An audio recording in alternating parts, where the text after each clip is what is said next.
Welcome back to my channel. As much as I enjoyed visiting Dublin, there's more of Ireland to see. We're leaving Dublin and heading to Cork to spend a few days there. On our way there, we will be visiting two castles, Kilkenny and the Rock of Cashel. Here we are on the motorway. It's about a 90-minute to 2-hour drive from Dublin to Kilkenny. Before you know it, we arrived in the village of Kilkenny.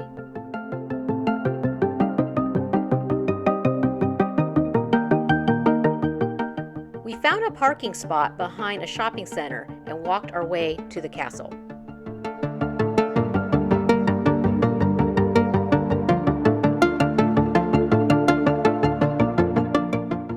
There it is, Kilkenny Castle.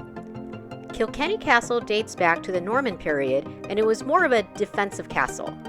The Butler family bought the castle in 1391 and held it for over 500 years. Gradually, it was renovated to be more like a luxurious Victorian chateau, and eventually the last Marquess sold it to the government for a ceremonial price of £50 in 1967.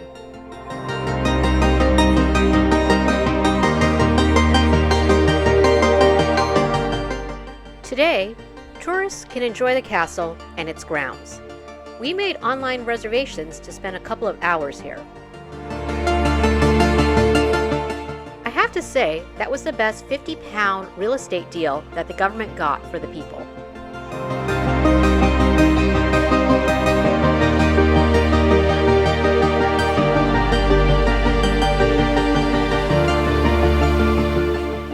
This is a reminder that castles were defensive structures and not made just for its beauty. You can imagine the soldiers in their armor shooting arrows out of these arrow slits.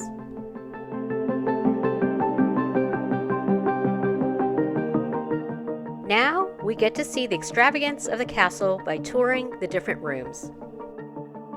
I can only imagine what fancy state dinners were held here.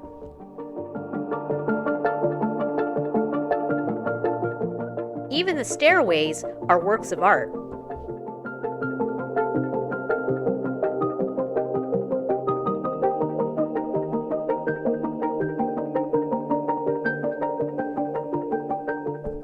The library seems cozy to snuggle up with a novel by Oscar Wilde on a rainy day.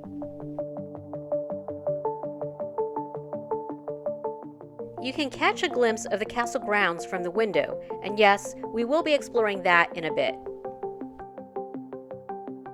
Here's my favorite room, the Victorian nursery. It reminds me of all the great children's books like Alice in Wonderland, Mary Poppins, Winnie the Pooh, and Peter Pan. If this feels like it has a Middle Eastern influence, then you are right. Back then, if you had a room dedicated to Middle Eastern architecture, you were considered rich.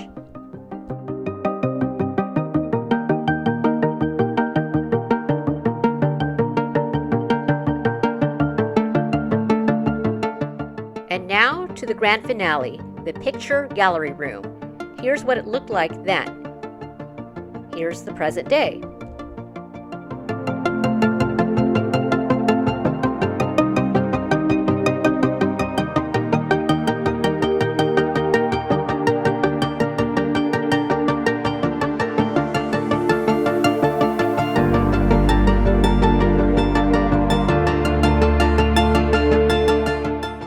Just for fun, here's the game room. Seems surreal to be playing a game of Dungeons and Dragons here. We ended the tour of the interior by walking through the kitchen.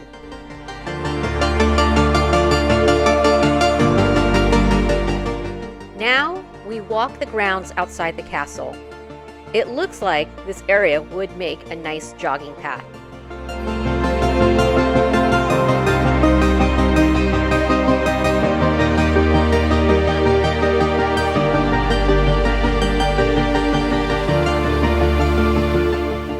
That's it for our tour of Kilkenny Castle.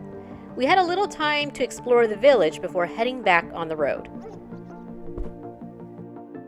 Everything here looks like it's from a storybook, like the ones that were read to the children in the Victorian nursery.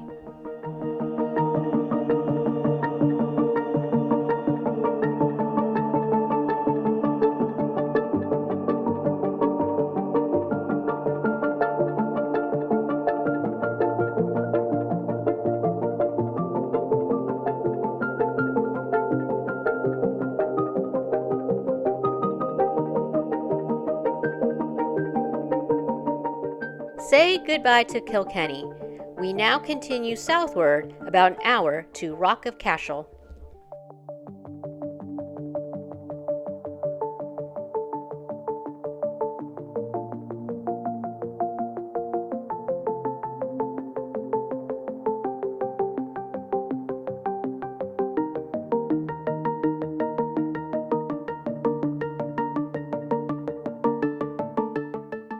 There it is, off into the distance.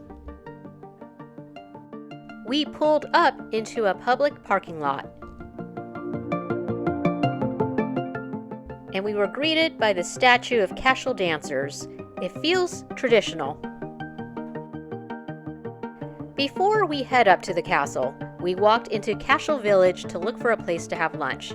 Hey, visiting castles can make you work up an appetite.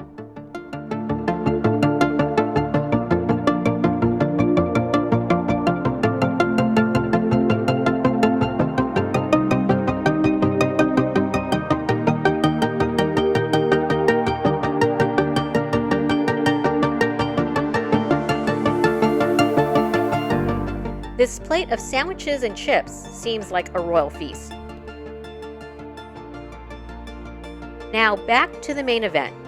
Keep in mind you do have to walk up an incline to Rock of Cashel. After all, it was a castle on a hill. Even though it is mostly outdoors, you still need to make reservations to visit, and you can do so online like we did. Oh my, I feel like I'm looking at 1,000 years of history. Actually, that's not too far from the truth.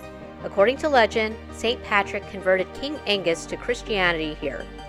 Brian Boru was crowned High King in 978 and made Cashel his capital. Yes, that's the same Brian Boru as in the Brian Boru harp on display at Trinity College in Dublin, which you can watch in my previous video about what to do in Dublin. I feel like I'm entering a portal and arriving at the times of the Norman and Viking invasions. There is a Gothic feel to this castle with the high archways.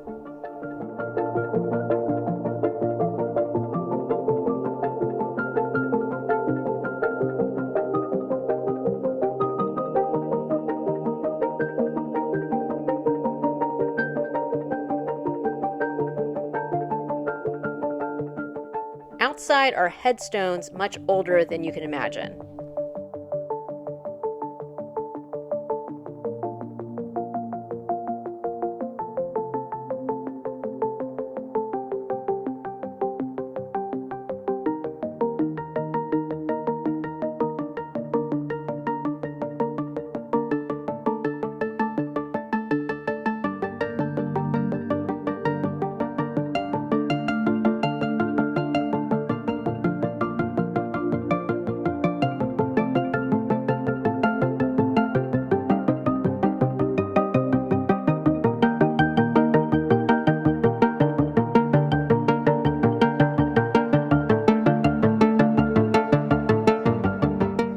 The self-guided tour operated in a one-directional system.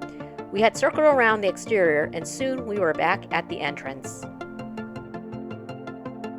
One last look at the Rock of Cashel before we walked downhill to the car park. Not our rental Chevy Impala, but some sheep.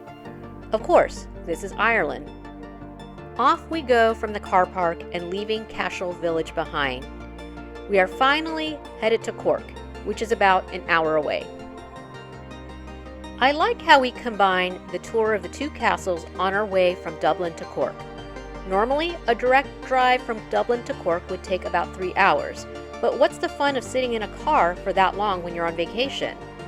It seemed like it was more an efficient way of seeing Ireland and getting in more of its history by breaking up that drive to include these two castles. Even though Kilkenny and Rock of Cashel are completely different in their structure and history, they are just as majestic.